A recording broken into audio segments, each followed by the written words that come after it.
kind of interesting because I was walking on this trail and I thought for sure I was going to see some sort of animal. On my way here, there was a hawk that flew maybe 12 feet above my head and kind of glided with me and the bike as I was riding. And then I get on the trail and I'm like, man, I feel like I'm gonna see some sort of animal out here. And there was a family of deer. They're so sweet. I love deer so much. I feel like sometimes it's my spirit animal.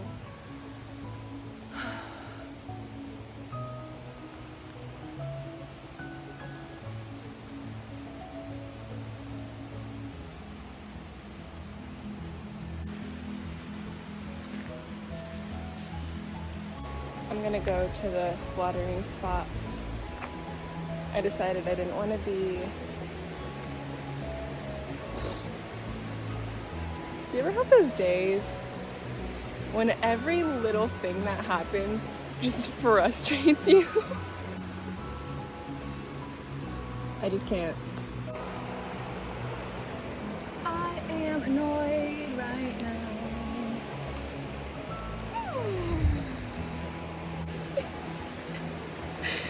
Hence why I'm going into nature and going to the water. Oh yes, this is what I needed. This is exactly what I needed. Oh, today has been such an interesting day. One where every little pebble has created waves of frustration and feelings of annoyance within me. The nature has been a blessing to help ground me during these human emotions, helping me to also connect deeper to myself and to understand a little bit more about myself. It's been so beautiful to witness how aligned this book I picked up for free on the side of the road in a box has been paralleling with my life and all the little things that have been coming up for me recently. I don't believe in coincidences, but I do believe in synchronicity and energetic alignment. It's like a little blessing from the universe to have these reflections to look upon as I navigate my days, weeks, and even months moving forward. The book I'm reading from is called Reflections in the Light by Shakti Gawain. Today's July 26th, and the message is recognizing old habits. It says we begin very early to develop old habits that run counter to our natural energy, habits that are designed to help us survive in the neurotic world in which we find ourselves. We pick up these patterns from our families, friends, teachers, and community in general. Eventually, we begin to see that these habits no longer serve us. Through becoming aware of them, we take the first and most important steps toward releasing them. And her affirmation is, it is safe for me to let go of old habits.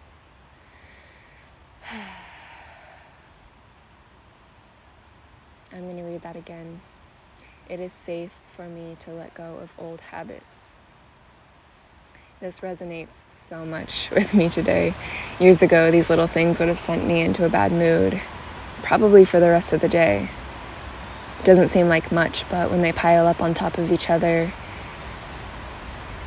it feels really overwhelming and overstimulating at times. To be honest, I probably would have held those feelings of frustration back though, filling up a jug one drop at a time until it overflowed and flooded everything around it. I realized that facing those emotions when they arise has been the healthiest thing for me. The people in our lives that helped raise us, even that one daycare teacher we saw a couple times a week, all played a role. Implementing little things in our brains that we trusted, learned from, and even implemented into our own world as we got older. As little sponges, we soaked up so much information and kept it all in our subconscious until we needed it.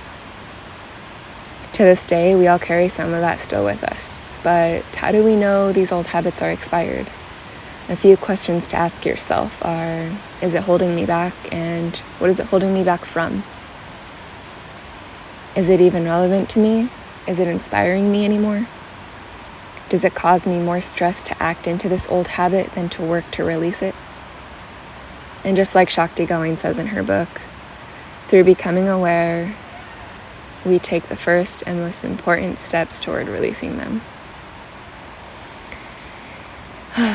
To become aware of what we are creating in reality is the most important step, because from there, we know what steps we need to take to find a solution.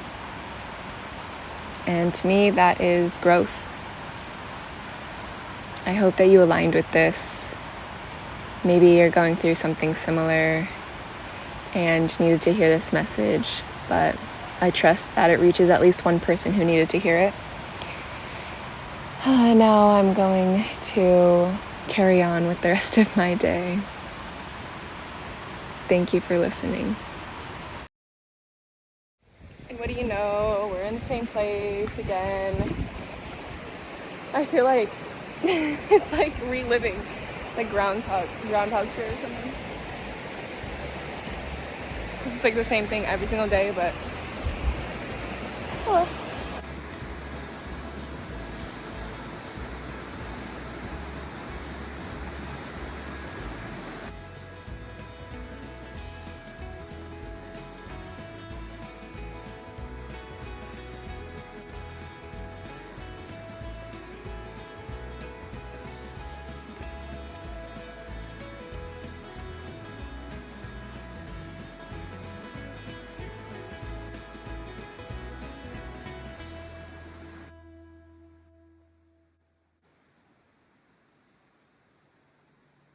Do you think there's enough stickers on this orange?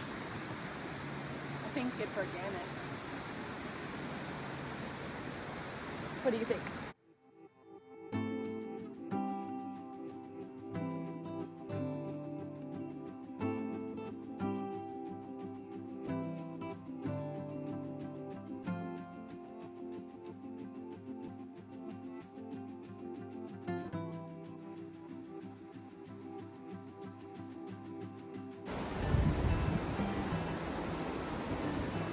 I have another affirmation and thought to share from this book. So today is July 27th, and today is transforming the darkness into light. When you recognize and feel the futility of an old pattern, it is about to change. Shortly, you will begin to respond differently to things, and in a more positive way. Enlightenment of the form happens through a miraculous process. As the ego surrenders to the universe, the spirit penetrates every cell of the body, transforming the darkness into light. As I surrender to the source, I feel spirit transforming me. What kind of ant?